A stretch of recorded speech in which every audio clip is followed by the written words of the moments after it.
Yes, good morning. Eurovision 2021 will finally begin for real. Actually, it already did, of course, with the opening ceremony of yesterday. But today, the actual shows will be rehearsed. The dress rehearsals, the jury show. Tomorrow, of course, the real first semi-final. I'm going to look ahead at the jury show of tonight with Steef van Gorkum, our chief editor at ESC Daily. Steef, we always cover that jury show, the very important jury show, in a special way at our website. Tell us how. Well, what we do is we try to look at that show through the eyes of a potential juror. Over the past few years, we've studied jury results intensively, and we came up with a kind of model that describes a good entry for juries, because juries have a very specific way of looking at things. Obviously, they do things different than televoters. We saw that over the past few years because the results fluctuated. And through that model, we analyze the show, we analyze the vocals, we go in depth, we try to pinpoint exactly the moments where things go wrong, if they do, and describe that to our viewers. We call it a vocal assessment, but it's more than just focus solely on the vocals, of course, what the juries do. Yes, the model goes deeper than that. It has identified all kinds of red and green flags, as we call it, things to do or not to do when you want to have a good jury result. That could be about genre, like juries like more mainstream, middle of the road, inoffensive stuff. Or it could be about your performance, the way you look on stage, if you can convey a certain confidence, for example. And there's all sorts of other stuff. But I will go deeper into this actually in an article today on our website, so that you can prepare yourself for the jury show if you're sitting at home. Yeah, one important thing to discuss right now is that an inoffensive doesn't mean that juries go specifically for ballads or quiet stuff. Or they also picked up-tempo songs, but how can an up-tempo song be not offensive? Basically, if it's something that a lot of people will find okay or will find acceptable. If a song, however, goes more towards the love-hate spectrum, where some people will find it amazing and another significant group will really, really dislike it, that's the kind of stuff that does better with televoters, not with juries. But there's a lot of stuff, up-tempo stuff, even in this semi-final, for example. I mean, Malta is a great example of that. It's an up-tempo song, but it's something that a lot of people will find acceptable, and it's very well sung, so that could definitely be more of a jury song. Which other countries are the ones that need to deliver, especially tonight? Because we predict that they maybe will only qualify based on their jury result and not so much on the televote. It's an interesting one, because this show actually has a lot of more televote-friendly entries, I would say, which can go for, let's say, for Lithuania, for Ukraine especially. I expect a heavy split on their side. So if I look at jury-friendly entries, I think Sweden is a very important one. They relied on jury votes for a couple of years in a row, and they will heavily rely on jury votes this year again. What about the Irish entry? It has a lot of visuals, but a professional artist that has been around for a long time. Also something the juries usually like. Which way will that go? Is she more televote food or more jury food? Well, that's another really, really interesting example. I think for Leslie Roy, tonight's performance is extremely important, because over the rehearsals we've seen that she's still struggling both with the act, but even more so with her vocals. And I think that either if she sings well, then the whole visual part of her performance could enhance that and could make it actually a very jury-friendly song, because she will look professional on stage. She does all these things playing with the cardboard props that she has on the stage, and if she does that well and sings it well, it can enhance each other and make her have a very good jury vote. If that's the case, I think it's more of a jury entry than a televote entry. Yes. We talked about the 6 female up-tempo songs by female solo artists in this semi-final a couple of days ago in this podcast already.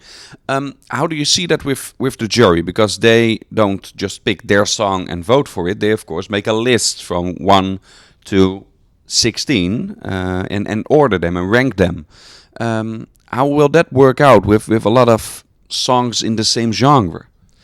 I think this is kind of a sort of elasticity effect there, because although juries do not need to pick one of those six and vote for them, and so it's not as with televoters, it's like a piece of the pie. You know, you have a certain group of people who will vote for female up-tempo songs, and then if Malta or Cyprus takes them all, then there's nothing left for the others. With juries, that's not the case, but they might still weigh them towards each other and say, okay, this, I don't know, Malta is so much better than that, let's say Israel, that might cause them to put Malta even higher because Israel's there, and put Israel even lower because Malta's there. It doesn't have to be these two examples, but you get my point. They might make the gap, the comparison might make the gap between the two even stronger. There are also some songs or some nations in this semi-final that are so hard to place where they belong. Very unique. You said Ukraine. Russia, of course, is one of its kind in this show. You could say Belgium, and is one of those songs. How do you place them? Because juries usually they go for the middle of the road stuff, but there's some very unique acts in there. I think Belgium could be one of those.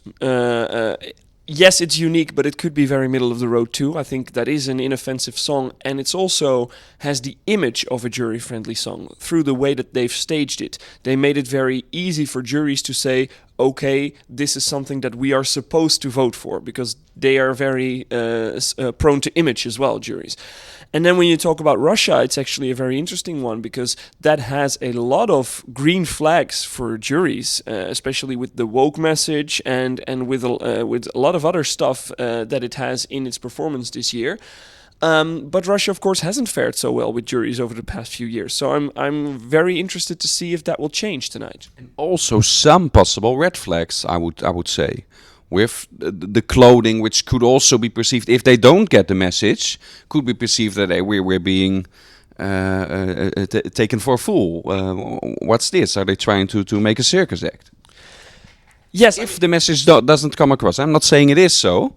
Yeah, well, that's the thing. Like, obviously, it shouldn't be that way, because the act is trying to tell you something. But if that doesn't come across, yes. And I think that makes Russia potentially the most difficult one to judge for us for tonight, of all the 16. Also, like multiple genres within one song. There are some big changes, and juries also are kind of, how do you say? Terughoudend in Dutch. Your English is better. Reluctant. Reluctant, exactly. I knew it. Very good, very good. Yes, no, they are. And I think it does blend well together in this song. If you compare it, for example, to Germany, where those changes between genres within the song are a little bit more rough around the edges, that's something I think juries won't like. With Russia, they might do it, but again, it could the chips could fall on each side. We're gonna grab just one more cup of coffee before we get in the car to go to a location where we will record our first talk show today. You can see that even before the jury show starts, we scheduled it to be online. At that point, we will make a talk show starting today, every day live from Rotterdam. Tell us about it. Yes, well, we're very proud of this, because we created a partnership with OGAE, which is, of course, the fan club. This year, fans are more important than ever, because many of them cannot come to Rotterdam. But what they can do is watch our talk show. So together with OGAE, we presented this show. We will go to a location in Rotterdam today, to a museum, actually, and we have some very interesting guests for you. We have a phone call all the way in from Australia. So and yeah, what we will do is basically, if you talk about content, it's nothing changes from what we've done with the ESC Daily in the previous years. We go in depth into the contest, we look at the competition very seriously, and we discuss it with experts, with journalists, with people from delegations. But technically, a lot has changed. So there's a big day ahead of us. Stay tuned to ESC Daily. In the afternoon, we will of course follow the first dress rehearsal of that first semi-final, where we also will describe what you can see in the postcards, what the info acts will look like, how the presenters behave and act on stage. We haven't spoken about that because we haven't seen it and heard it yet, so you can follow that in the afternoon. We have our talk show. We have the vocal assessment of the juries. It's a big day, but we can't wait until the magic starts happening in Ahoy.